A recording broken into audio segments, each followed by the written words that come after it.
Hi, it's Georgie, and this is Fempower Health Audio Insights, where I break down the biggest issues in women's health so that you can navigate the system with confidence. Whether you're a patient, policymaker, or provider, these insights give you the power to make informed decisions.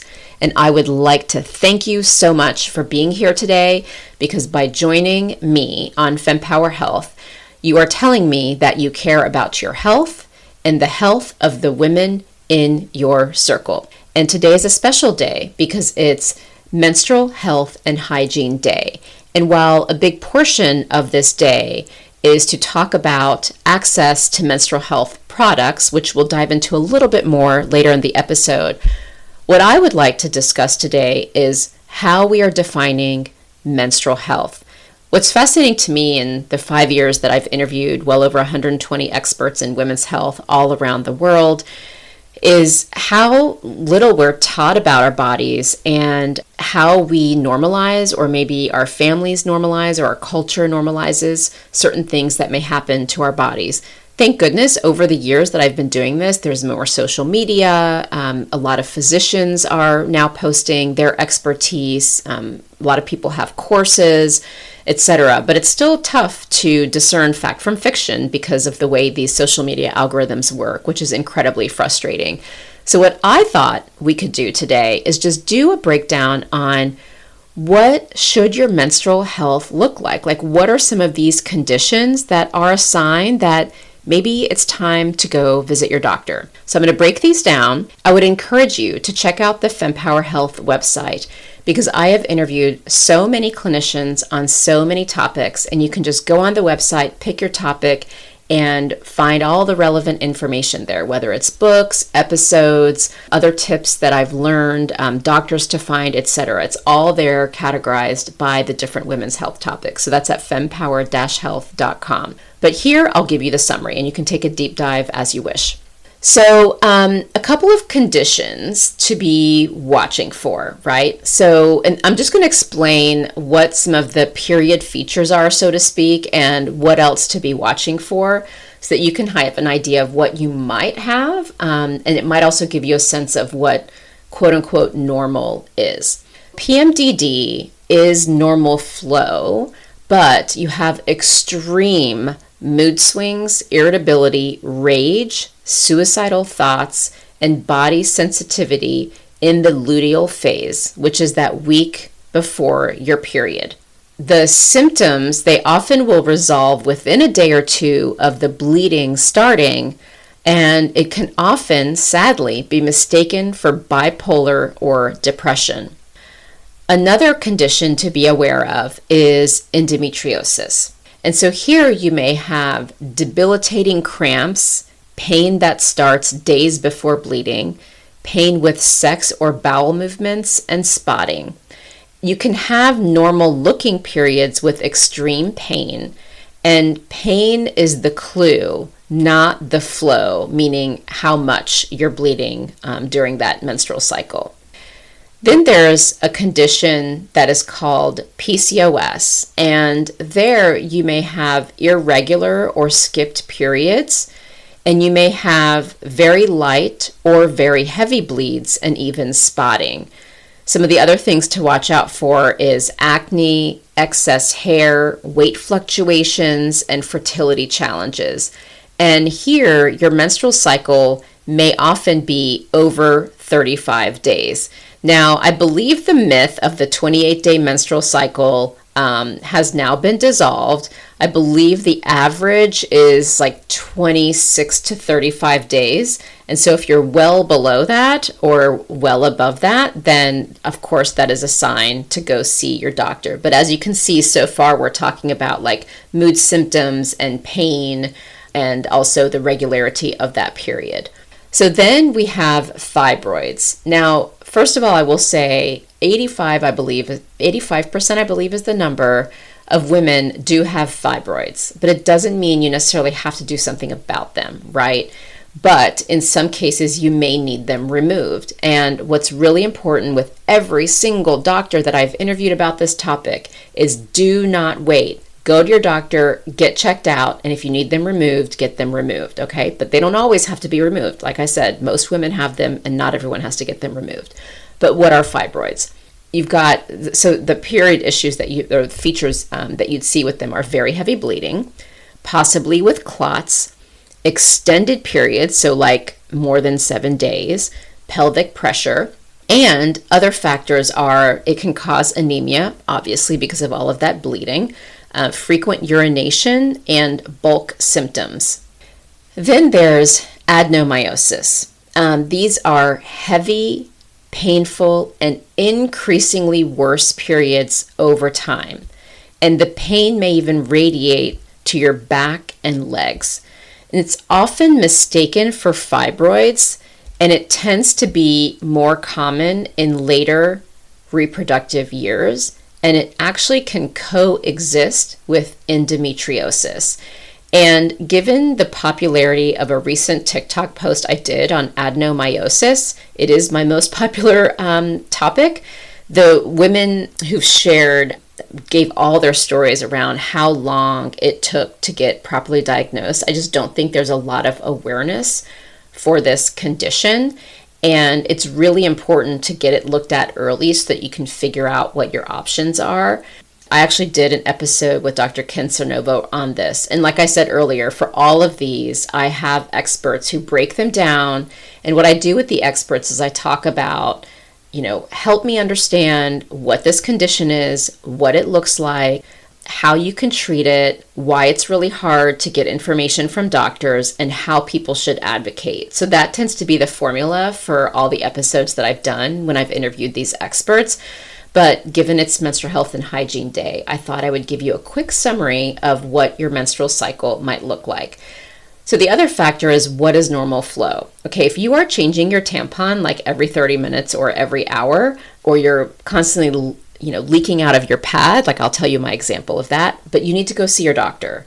But track how often you're changing your pad, your tampon, or your menstrual cups, that you can have that conversation with your doctor. Talk to them about whether or not you have clots, how many days your menstrual cycle is, how you're feeling leading up to the menstrual cycle, during the menstrual cycle, after the menstrual cycle. All of these are really, really important data points to bring to your doctor so they can help you. It would help you more if you go in sharing all of this than going in saying, I'm struggling, I feel in pain, and that's it. Because again, as you can see, these are all nuanced conditions, but they still all have to do with your menstrual cycle. So again, just make sure you keep a list of all of these things so that you can properly advocate. So those are the conditions. Now, I was inspired to actually do this episode for this piece, but I also wanted to share an article that was published in The Guardian around toxins in menstrual products. And I want to bring this up because I know we talk so much about toxins these days, but I want to conclude by sharing with you how you can make sure you're finding the right menstrual health products. But again, even though we know about these toxins, we're still seeing news reports. So let's talk about what this report had shared. In the UK, they did testing on tampons, and they found a toxic pesticide that where the levels were 40 times higher in these tampons than the legal limit for the drinking water.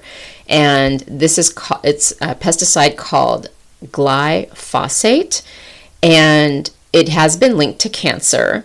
And it was a report shared by Pesticide Action Network UK, the Women's Environmental Network, and the Pesticide Collaboration. And I can't remember if I shared this was in The Guardian, but I want to make sure to give them credit for putting this article out there.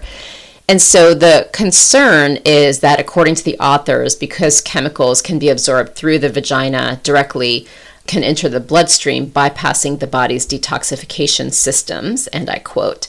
And so they're concerned that these small traces of chemicals can be in direct contact with the vagina and could ultimately cause health risks.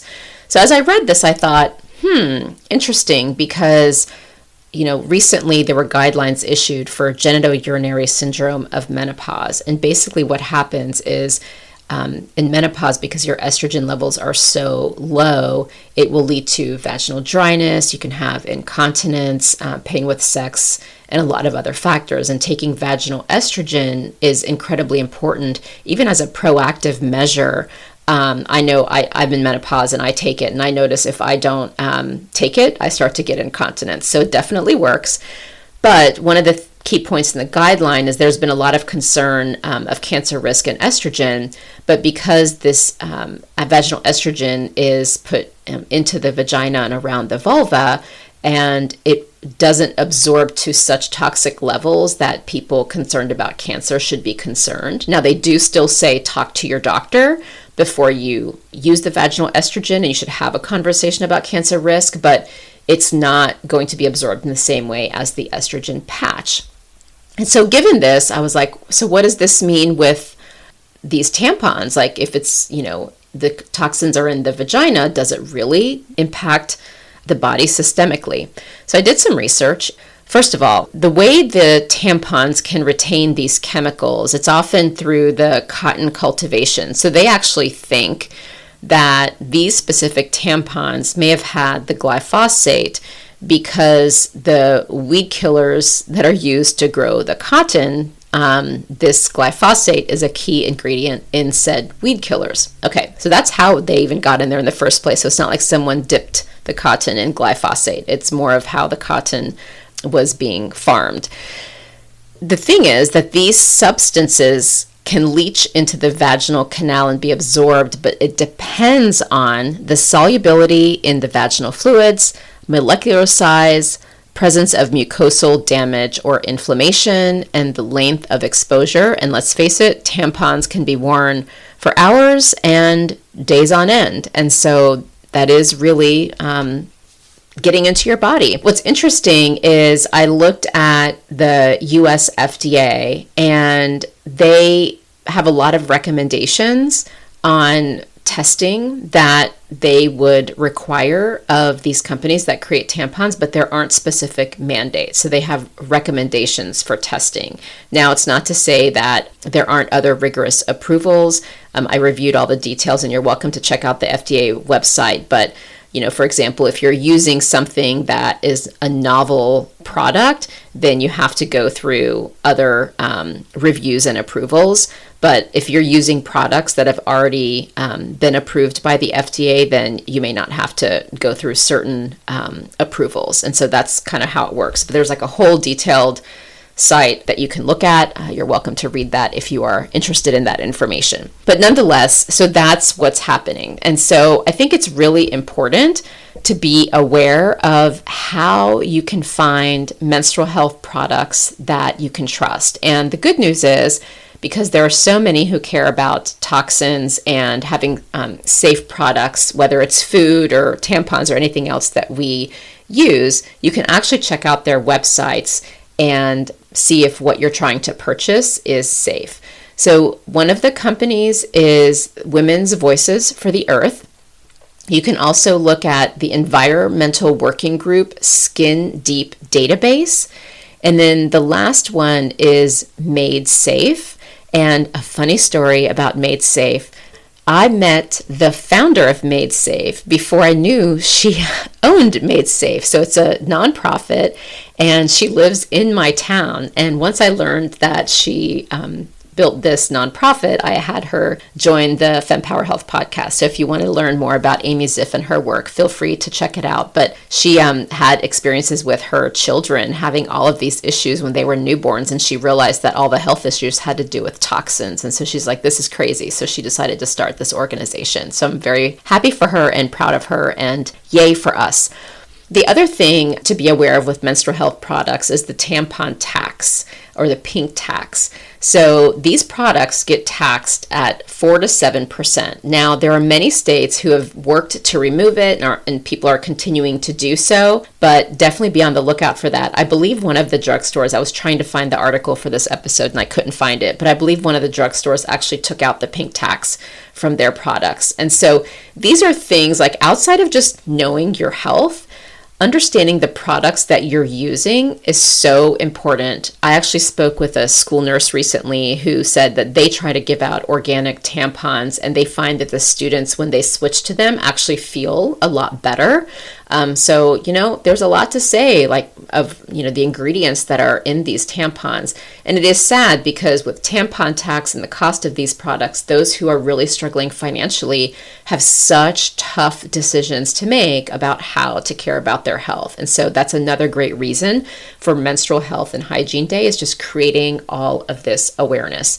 I would also like to give a shout out to Claire Coder and all the wonderful companies who are following her.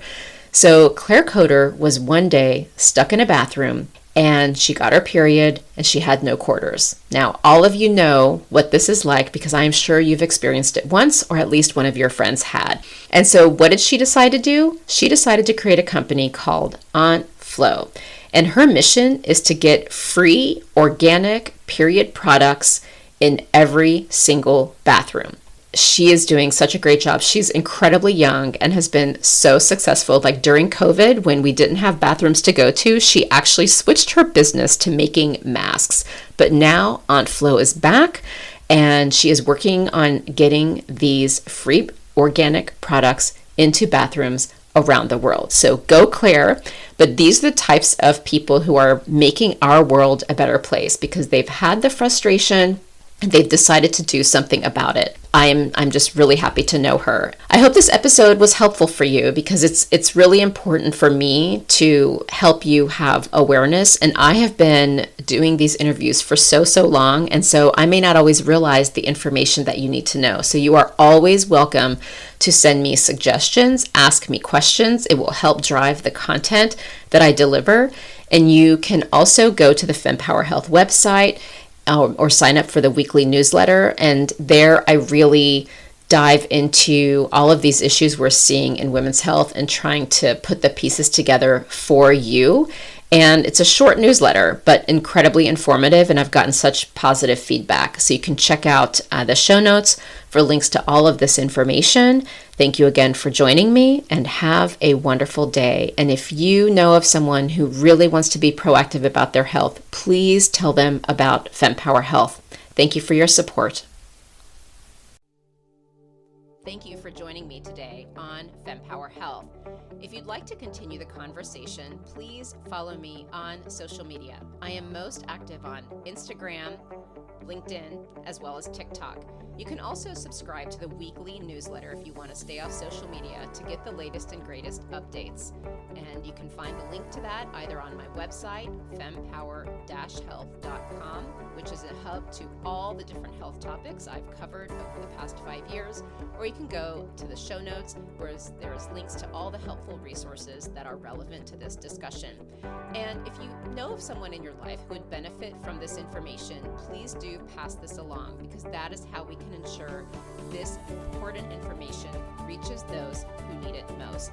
And for anything that is discussed medically, please understand that none of what we share on Fempower Health is medical advice. It is all for information purposes only, and only a conversation between you and your doctor can give you the care that you need. Thank you very much.